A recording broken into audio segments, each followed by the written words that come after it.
Bienvenue à tous sur la chaîne YouTube Electrotest. Aujourd'hui pour vous, nous allons vous présenter le tout dernier né des smartphones de chez Samsung, le Samsung Galaxy Ace. Je vais commencer par vous montrer la boîte qui est plutôt d'un design sympa, hein. Bon, je vais pas revenir sur la boîte. À l'intérieur, donc il manque 2-3 fils. Donc on a quand même les écouteurs assez lambda, hein, même de plutôt basse qualité Samsung. En kit main libre, vous brancherez plutôt vos écouteurs, parce que ça c'est quand même pas top.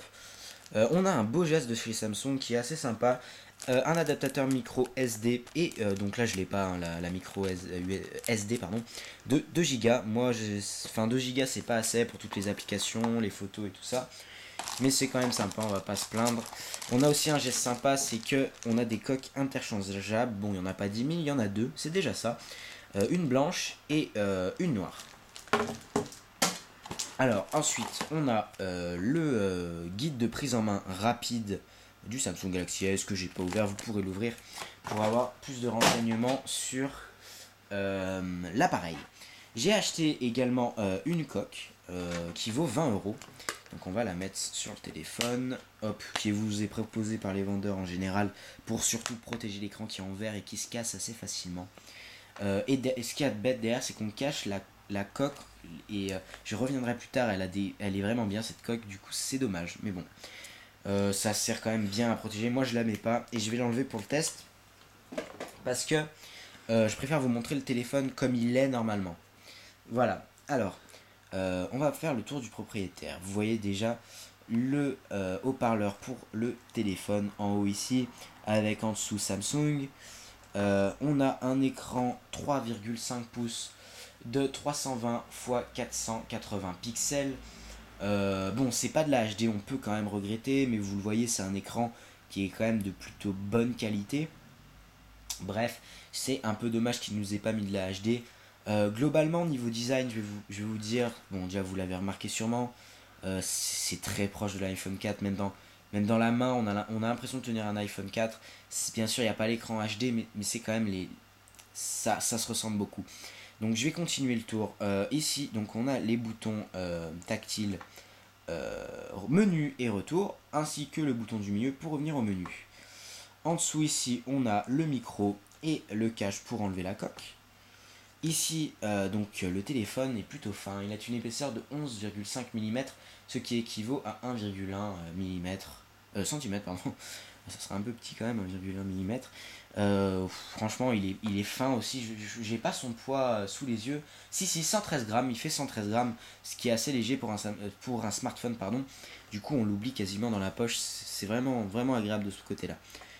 Ici on a volume plus, volume moins avec le petit truc pour mettre une lanière. Sur le haut, le cache pour faire apparaître l'USB 2 ainsi que le jack 3.5.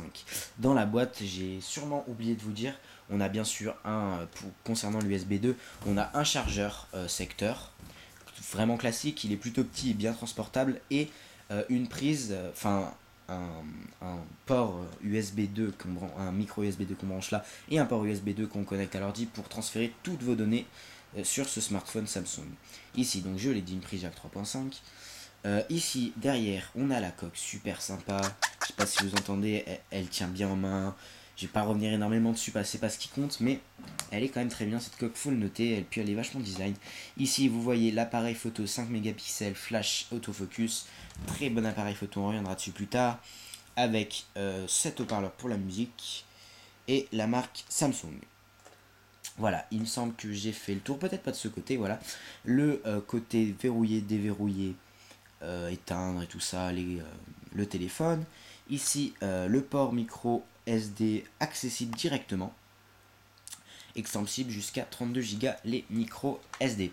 Donc quand on arrive sur cet écran, on voit le truc pour, l'écran classique d'Android 2.2.1 pour déverrouiller le téléphone. Ici on peut passer directement au mode discret ou au mode son on, et ici on déverrouille. Alors, quand on arrive sur l'interface principale, on a 7 écrans personnalisables via des widgets où on peut poser des icônes dessus. Quand on appuie sur ce bouton, on a 4 boutons paramétrables en bas. Ça ressemble à une interface de iOS, on ne va pas se le cacher, le logiciel de l'iPhone. En haut, vous voyez tout ce qui est activé, par exemple la 3G, les barres de connexion, la batterie et l'heure. Ici, c'est mon compteur 3G, faites-y pas attention, c'est pour voir jusqu'à quand se termine mon quota 3G. Ici, donc, quand on tire le tiroir des notifications, on a tous les raccourcis qui s'affichent. Je pense que vous les voyez bien là. Donc, le téléphone est équipé donc de 3G+, bien sûr, du Wi-Fi B, G et N, la dernière norme, pardon, du Bluetooth 2.1, d'un capteur GPS pour Google Navigation qui est très très bien comme GPS. Passer du mode discret au mode son on directement par là, et la rotation on-off. Et là, toutes vos notifications en cours qui s'affichent. Ensuite, sur quoi donc, je vais aller sur cet écran pour faire le tour des applications. On va déjà activer le Wi-Fi. Hop, le Wi-Fi est activé. Donc là, il se connecte directement à ma box. On a une boîte email qui est vachement sympa.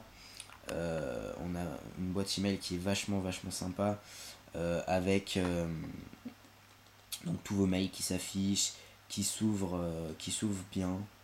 Hop, oulala, je sais pas où. Enfin, vraiment, niveau navigation mail, je vais pas y rester longtemps parce que c'est pas le gros du téléphone, mais c'est quand même bien. Ici, le calendrier. Donc, un calendrier vraiment classique, je vais pas venir là-dessus. Une galerie photo, qui est aussi très très bien. Une galerie photo, là j'ai quelques photos. Ici, donc, on fait défiler comme ça les photos.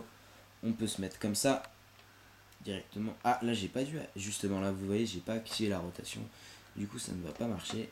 Hop, voilà, on se passe en vue comme ça, on fait tourner les photos comme ça, c'est vraiment fluide, il n'y a pas de problème. Vous pouvez les partager ensuite, partager sur les réseaux sociaux, partager par message. Hop, on le voit là, partager par message sur les réseaux sociaux, la supprimer directement ou plus, définir comme, la rogner, faire des rotations, afficher les détails, ça c'est quand même classique. Zoomer, vous pouvez aussi bien sûr. C'est un écran capacitif multitouch, j'ai oublié de vous le préciser.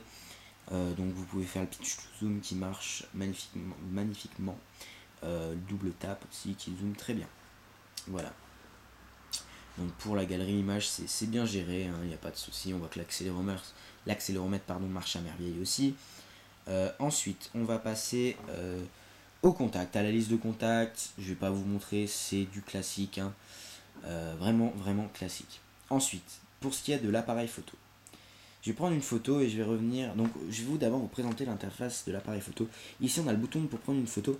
Donc, sur cet appareil, il faut quand même préciser, on n'a pas de bouton dédié pour prendre une photo. On n'en a pas. Du coup, on est obligé d'appuyer sur ce bouton. Bon, c'est pas si grave que ça, mais des moments, c'est un petit peu pénible. Ici, bon, on a les paramètres. On a un tas de paramètres pour tout ce qui est de. Enfin, on a plein de paramètres, ça vous verrez vous-même, mais c'est vachement sympa. On a plein de paramètres, des effets vachement sympas à faire. Donc je vais prendre une photo avec le Samsung Galaxy S équipé d'un. Donc là j'ai pris une photo vraiment pas terrible parce qu'en plus il y a pas mal de lumière, mais je vous assure que l'appareil photo vaut vraiment le détour. On a vraiment un super appareil photo. Bon, là je me suis baladé sur photo, on voit le site electrotest.jimdo.com. Et un caméscope qui filme malheureusement pas en HD en 320 x 240 pixels, ça c'est dommage. Je vais prendre un petit film. Ça c'est vrai que c'est vraiment assez dommage qu'il filme pas en HD, mais. Et je vous ai pas dit aussi, il est équipé d'un. Donc on va voir. Ça c'est vrai que c'est vraiment assez dommage qu'il filme pas. Voilà, ça fait un peu répéter. Et je voulais vous dire, oui, il a un processeur cadencé à 800 MHz, pas 1 GHz, pourtant ce qui est en ce moment ce qui se fait de mieux, mais peut-être pas assez de puissance ou pas assez de. Enfin, en tout cas, c'est 800 MHz, mais je vous assure que vous voyez quand j'utilise ce téléphone est plutôt fluide, il y a pas de problème là-dessus, franchement, il n'y a aucun problème. Ici, il y a les mémos qu'on peut créer, voilà. Voilà, par exemple, hop, on ouvre, on crée un nouveau mémo comme ça. On tape. Donc le clavier, je vais vous parler du clavier maintenant. On a un clavier AZERTY classique qu'on peut passer en accéléromètre comme ça, avec l'accéléromètre. Un clavier vraiment où on est à l'aise pour taper, là il n'y a pas de problème. Il n'y a vraiment aucun problème là-dessus. Après vous pouvez partager vos mémos, les agrandir. Enfin bref, ça c'est du classique et ça marche très très bien. Ensuite, je vais aller sur internet. Hop, voilà. On va faire une recherche assez simple. Qu'est-ce qu'on va pouvoir mettre? On va pouvoir charger YouTube, on va être simple, on va faire simple. On va faire très simple. Donc là, on a directement le site qui nous est proposé. Là, il est en train de charger YouTube. Bon, là, c'est l'application mobile, mais je vais essayer de le mettre le classique, mais je crois qu'on peut même pas. Si la version PC, voilà. Donc là, on a la version PC de YouTube qui est quand même assez. Voilà. Et là, donc, on a la version classique de YouTube. On peut lancer une vidéo, il n'y a aucun problème. Et sur le web, je vous assure que c'est un téléphone vraiment agréable à utiliser. Là-dessus, il n'y a aucun souci. C'est vraiment vachement agréable. Sur le web, faites-vous pas de soucis. Si vous avez besoin d'un téléphone qui est un navigateur web plutôt puissant, ne vous faites pas de soucis par rapport au processeur qui est cadencé à seulement 800 MHz. Ça passe très bien, il n'y a aucun problème là-dessus. Il ne faut vraiment pas vous en faire. Moi, c'est vrai, au départ, quand je l'ai acheté, je me suis dit, ouais, 800 MHz, c'est peut-être pas assez. Mais vraiment, moi, bon, peut-être avec le temps, ça va se dégrader, mais ça marche vraiment très bien. Il n'y a aucun problème là-dessus, c'est complètement fluide. On va essayer d'aller sur un autre site, l'équipe par exemple, qui est un site plutôt lourd. On va essayer. Donc en Wi-Fi N, hein, c'est vraiment rapide. En plus, on a un écran 3,5 pouces qui est assez grand. Et par contre, il y a un truc notable qui est un petit peu chiant. C'est que, voilà, on va mettre le site web classique. Quand on fait un double tap, le ah, il veut pas se mettre en site normal. Bon, bref, bah je pourrais pas vous montrer.